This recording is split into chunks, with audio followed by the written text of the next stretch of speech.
Ansett Australia would like you to sit back, relax, and enjoy the following program. This is 10 Eyewitness News with Anne Fulwood. Daybreak in Sarajevo, the deadline passes with no Allied airstrikes. The sandwich shop affair, Alan Griffiths cleared of any criminal offence. And toxic green algae spreading in the lakes of the River Murray mouth. The analogy I'd use is bowel cancer of a river system. Good evening. The NATO deadline for the Bosnian Serbs to withdraw their guns expired today without incident, and threatened Allied airstrikes have been put on hold. But with it came a warning to the Serbs that NATO will not hesitate to act if Sarajevo comes under renewed attack. UN officials believe that 9 of 43 Serbian gun positions still have not been removed or placed under UN control. Sarajevo's citizens have woken to find that nothing has changed. They can hear the NATO aircraft high above them, but the airstrikes, to no one's great surprise, are not going to happen, at least not yet. Because today is a day of verification. UN troops stretched thinly around Serb territory are going to be expected to monitor every gun and report their findings back to base. If the Serbs can come up with believable excuses, then the guns still not collected will be monitored but not attacked. But if the excuses are bad, NATO could look ridiculous and may yet be forced to act. There is little normal life in Sarajevo, but last night, for a few young people, there was something approaching it. A discotheque in a hotel in the centre of the city. If the ceasefire holds, then scenes like this will cease to be an oddity here. As NATO's midnight deadline passed, Serbs on the lines at Trebovic Mountain above Sarajevo were celebrating. There was relief the airstrikes had been avoided, though the threat remains. Muslim fighters are just 150 yards below these positions and can certainly hear the singing. None of these Serbs think they're cheering the end of the war, but most believe in 22 months of fighting, this is the first opportunity for peace in the Sarajevo area with a genuine chance of succeeding. There's a lot of talk about Sarajevo becoming the model for other parts of Bosnia, but the Serbs did move large quantities of heavy weaponry out of the exclusion zone and can simply redeploy it. We withdraw the weaponry as we were requested to do, and we would like to put it in storage and conserve it, and we aren't going to use it as far as we are concerned unless the Muslim side make us use it. Serbs are deeply cynical about NATO's motives, but while their leaders may disagree with the means, they claim the end result could be a wider peace in Bosnia. The Serbs did what the world expected them to do, and that this can be the beginning of the end. Today, the UN's expected to deploy the 400 Russian troops who've arrived in the Sarajevo area without delay, placing them on the Serbian front lines. There was some good news and some bad news for the federal government today. A police investigation cleared the former Industry Minister Alan Griffiths of any criminal offences over the sandwich shop affair. But at the same time, the opposition was moving to drag the Prime Minister into the Ros Kelly sports rort affair. Mr Griffiths' partnership in this Melbourne sandwich shop has been the subject of a police investigation, amid allegations that money from an ALP account helped pay some of the bills. Mr Griffiths maintained his innocence from the start. There is no question of any impropriety or misconduct on my part. The police at least judged that he had committed no criminal offence. The opposition wants an independent inquiry to see whether his involvement still warrants censure. Though today, the opposition spent more of its time keeping alive an issue surrounding a minister who hasn't resigned, Sports Minister Ros Kelly. In Parliament, it attempted to implicate the Prime Minister in the sports rort affair. Were you aware of or involved in the commitment of funds to Altone Park Community Recreation Centre in the electorate of Perth in the lead up to the March 1993 election? I have no recollection of that issue, none whatsoever. However, outside Parliament, Mr Costello produced a departmental minute suggesting Mr Keating may have had some knowledge of or involvement in the grant. If that's right, that would provide an explanation as to why Mr Keating will not discipline Mrs Kelly about this. However, the attack was blunted somewhat because Mr Keating was able to refer to a John Hewson election promise to spend $30 million funding a university in Cairns. The leader of the opposition is in there handing out more than the Total Sports program. In any case, Mr Keating won't have to answer the allegations levelled against him until Thursday. That's when he's next due to appear in Parliament under the new question time arrangements. Tomorrow, while Parliament's sitting, he'll be out there communicating on daytime television. Barry Cassidy, 10 News. The federal government has promised more funding for research into breast cancer. The move coincides with the first meeting of the New South Wales Parliamentary Cancer Committee, a bipartisan group consisting of female politicians and partners of male politicians. It's a common cause that has united the women of the New South Wales Parliament and brought the wives of the state premier and opposition leader together. We've put politics aside. We're going to band together to make sure that we get the support from the federal government as well as the state government. Breast cancer is the main cause of death in women aged between 25 and 44. There are 100,000 women living in Australia at present who have breast cancer or had it diagnosed. Yet less than 20 cents per woman in Australia is allocated for research into the disease. In America it works out that there's about $5 a head per population, and you can count the population of women in America, which is, you know, makes us about 1/5 as important as an American woman. The bipartisan group aims to lobby the federal government for more funds. If today is any indication, Prime Minister Paul Keating is already coming to the party. One can expect, I think, to see a higher level of funding going to peculiarly breast cancer-related research projects. Lyndall Davies, 10 News.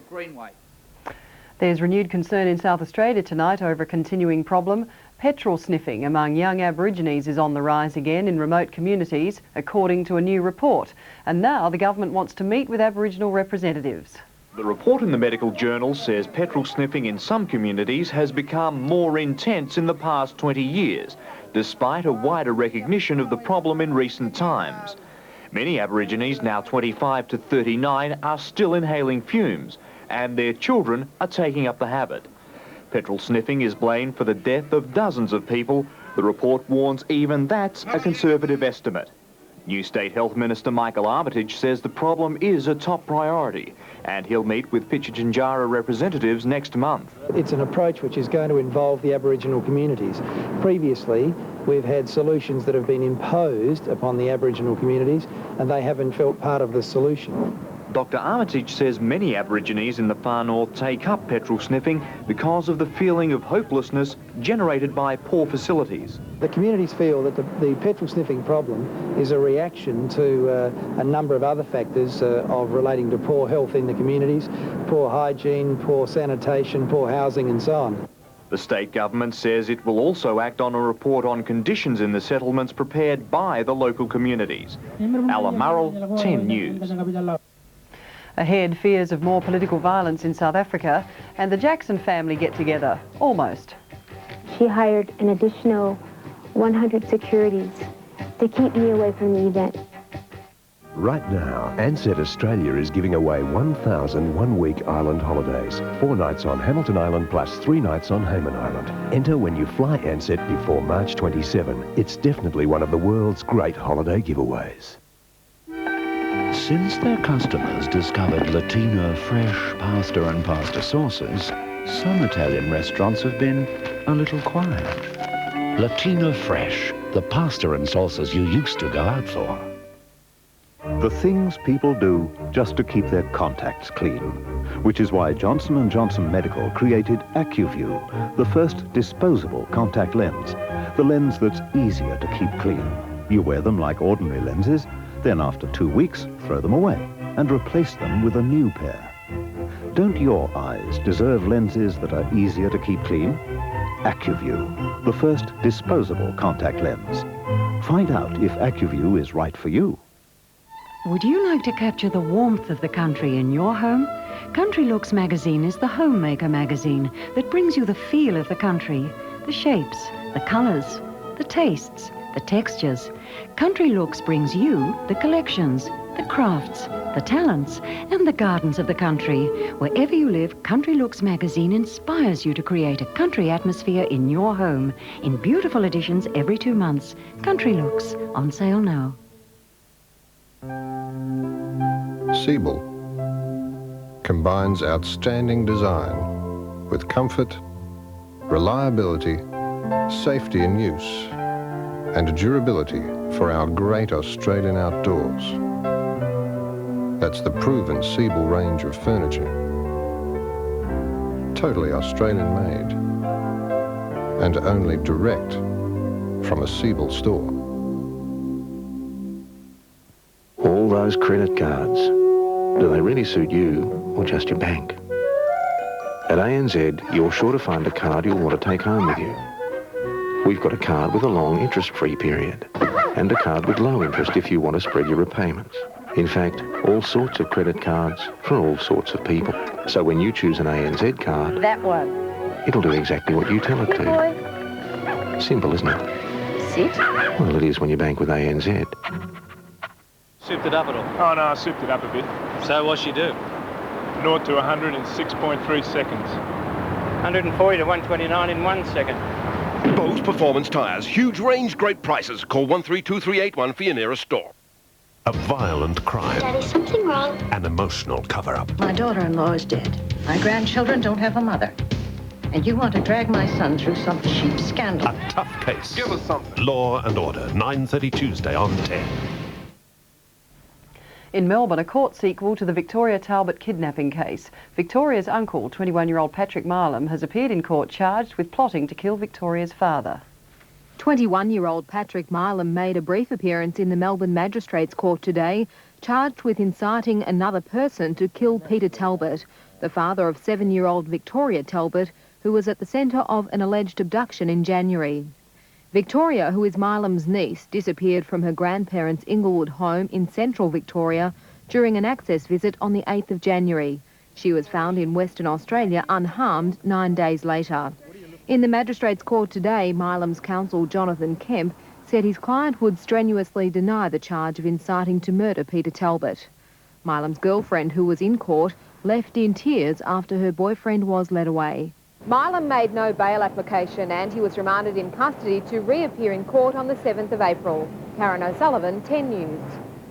Still in Melbourne, and police are investigating a spate of bomb attacks, some thought to be politically motivated. Early this morning, a blast shattered the front door of a house in North Caulfield. A 43-year-old man, his wife and 3 children escaped injury. And then a short time later, the man's 62-year-old mother living nearby was awoken by another explosion, and later still a third device was found and disarmed. Police are still trying to find a motive for the attacks. And there have been other fire bombings in Melbourne, but these appear to be political. 3 buildings have been attacked, prompting Premier Jeff Kennett to call for calm among the city's Greek community. It's thought that Australia's decision to formally recognise the former Yugoslav Republic of Macedonia is behind the bombings. Greece has argued strongly that the name Macedonia belongs to it and shouldn't be used by the former Yugoslav region. Defence Minister Robert Ray has released a far-reaching strategic review which canvasses even closer ties with Indonesia. The review also signals a more hard-nosed approach to United Nations peacekeeping by our troops. Defence Minister Robert Ray, in tabling the 75-page strategic review, commits Australia to a deeper involvement in Asia. The clear message of this review is that Australia's security, like its economic future, lies in and with our region. And while our alliance with America remains pivotal, Senator Ray and the review see our relationship with Indonesia as central to our regional engagement. The building blocks of an alliance seem to be in place. And Australia intends to be a big-time player in defence industries. The government is already proud of the local component in our military hardware, up 100% in a decade. While it's clear we intend to be a big fish in our own pond, a rethink is on the way for our involvement in UN operations. But there are limits to the amount of peacekeeping to which we can commit, and with a very clear understanding of its implications for our national interests. The government's last word on the review will come later in the year, with a considered response in a white paper. Paul Bongiorno, 10 News. The weekend massacre of 15 Nelson Mandela supporters in South Africa has sparked fears of an upsurge in violence as the country prepares for its first all-race elections. The African National Congress blames the Zulu-backed Inkatha Freedom Party for the massacre.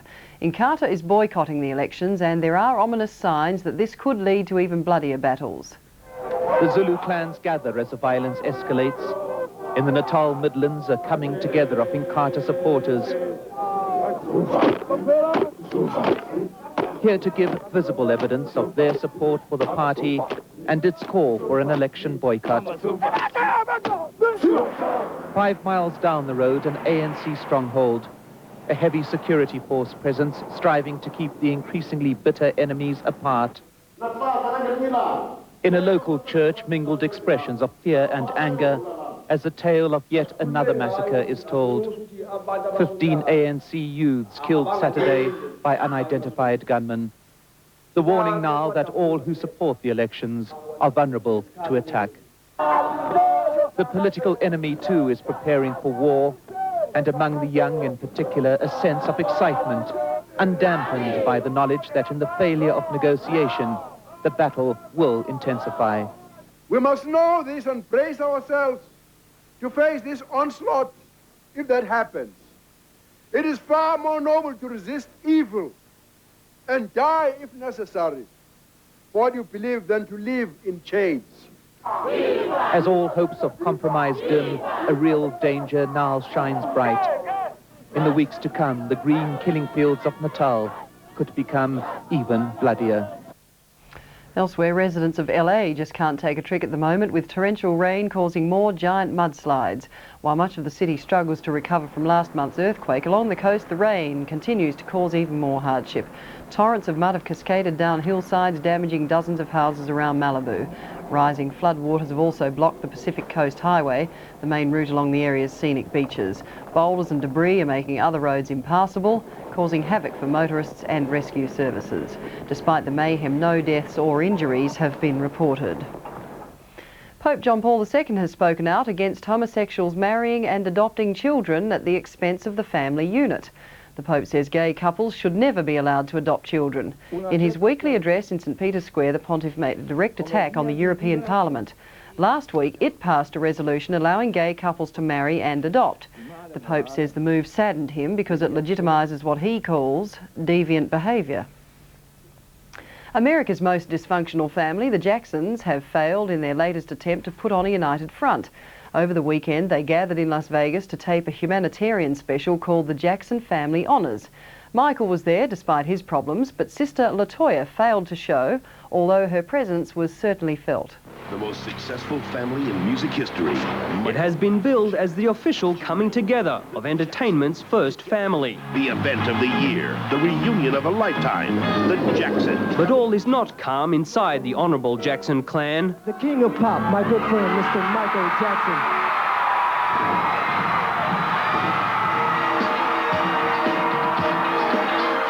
The Jacksons' most famous member was greeted by a standing ovation as he walked on stage to present an award to friend Elizabeth Taylor. But cheers soon turned to jeers and boos when Michael refused to perform a solo number for fans who had paid up to $1,000 a ticket. Eventually, Michael did sing with his family during the show's finale. Estranged sister LaToya, the reactor in this nuclear family, was noticeably absent.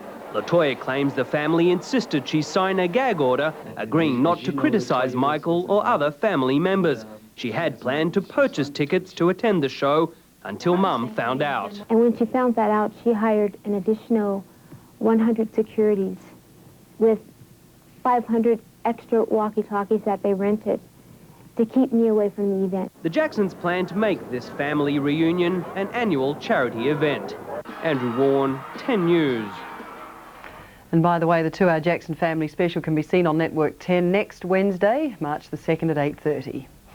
Ahead, there's concern the spread of blue-green algae in the mouth of the River Murray, and women mushers showing the men how in the world's toughest dog sled race.